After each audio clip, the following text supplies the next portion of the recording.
Hello guys, my name is Floor. Today I'll be telling you about my little field trip experience. I went to the Sanibel and Captiva Conservation Foundation, which of course it's located here in our nearby island of Sanibel. I'm going to be sharing a little bit about their history today, who lived in the island first and how it got started and all that good stuff. I'm going to be telling you a little bit about the life of the sea turtles we have here. While I was inside the educational center, I got to play with some seashells, and it was like a hands-on experience. They have a little pond in there, and I got to touch all different kinds of them. They were pretty big seashells. And of course, we got here Florida's #1 animal, the alligator. And then I also learned about the snowy plover. After I learned about all those and went to all these different exhibits inside the educational center, I got to walk on a fun nature walk. Here's a map. It was about a mile long. It was fun. Got a little exercise in today. So now I will go on further and explain everything that I learned.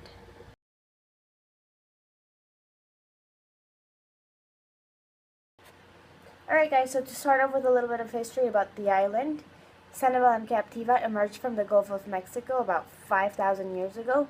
Yes, that's a long time ago.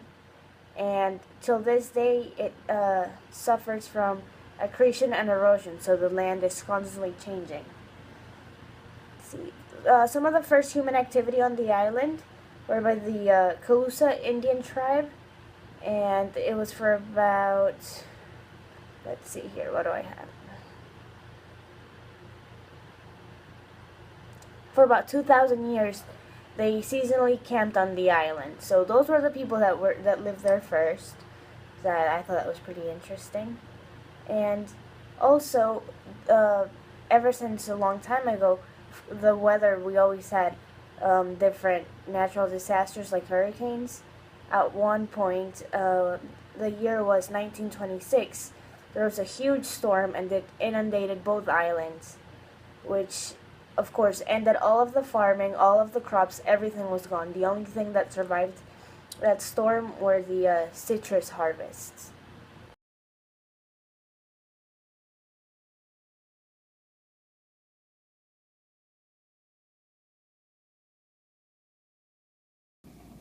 This here is a Florida soft-shell turtle.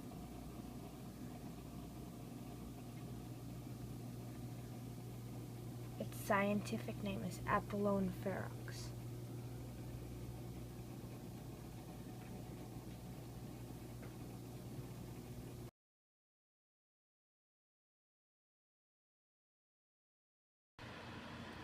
Alright guys, I don't know if you can see this or not. It's a little drawing I made of the Florida snapping turtle. As you can see, it's got little spikes on its tail, on its feet, and also on its shell. I didn't really get those in. And it's also got a very sharp beak. It's got no teeth. But all these different features are what help this turtle in specific survive in the water.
This here is a drawing of a food chain I made.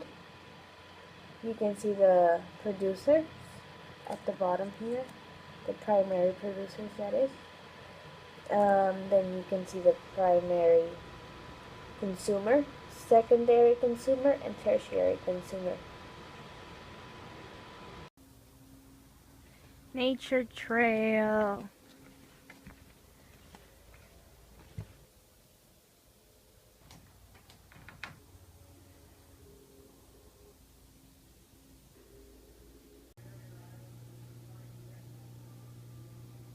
This looks familiar. It's sort of what we were learning in class.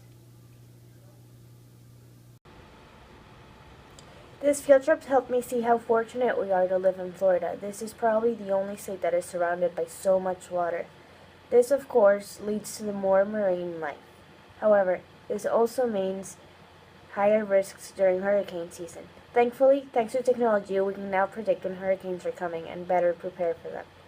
This, to some animals, comes naturally, while others just stay where they are and wait for it all to be over.